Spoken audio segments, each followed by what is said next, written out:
Assalamu alaikum. I am a Babu Khan.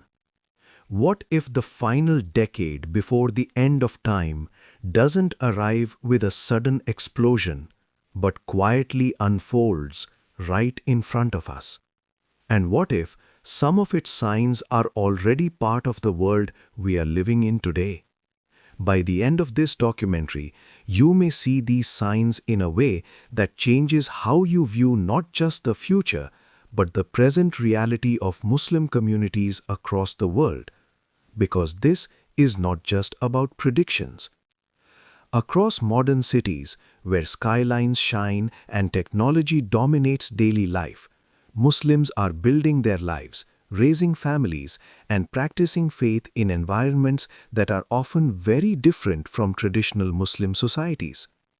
In many non-Muslim countries, Islam exists not as the majority, but as a visible minority. And that visibility comes with a unique kind of pressure. Public spaces are governed by laws of neutrality, while private spaces quietly preserve identity. But what happens when that balance begins to shift?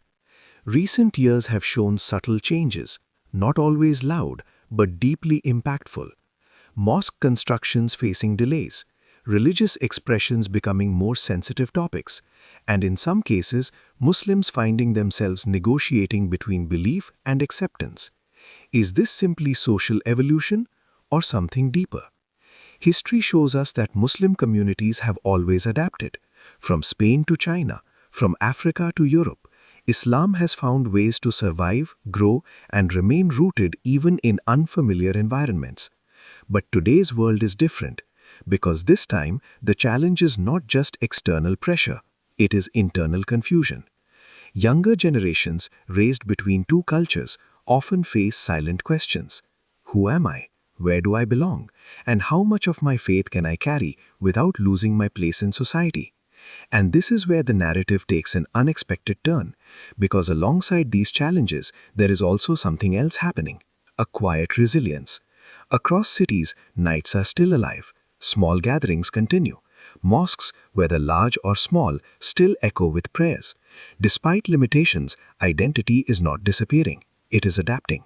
But adaptation comes with a cost. Several analysts suggest that the real concern is not the loss of faith overnight, but its gradual dilution.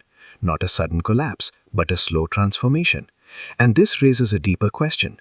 If the final signs before the end are not dramatic events, but subtle shifts in values, identity, and priorities, would we even recognize them? A time where truth becomes harder to distinguish, where distractions increase, and where holding on to faith feels heavier than before. For Muslims living as minorities, this reality carries even greater weight, because the risk is not just personal, it is generational. Will the next generation inherit the same strength of belief or a version shaped by compromise? Are we witnessing the final decade or simply another phase in a long history of adaptation? As the world accelerates, with technology, politics, and culture constantly shifting, the line between prophecy and reality becomes harder to see clearly. But here is the truth that often goes unnoticed. The signs were never meant to create fear alone, they were meant to create awareness. A reminder, not of when the end will come, but of how we choose to live before. And be sure to tell us in the comments, if there were truly only 10 years left, what would you change in your life?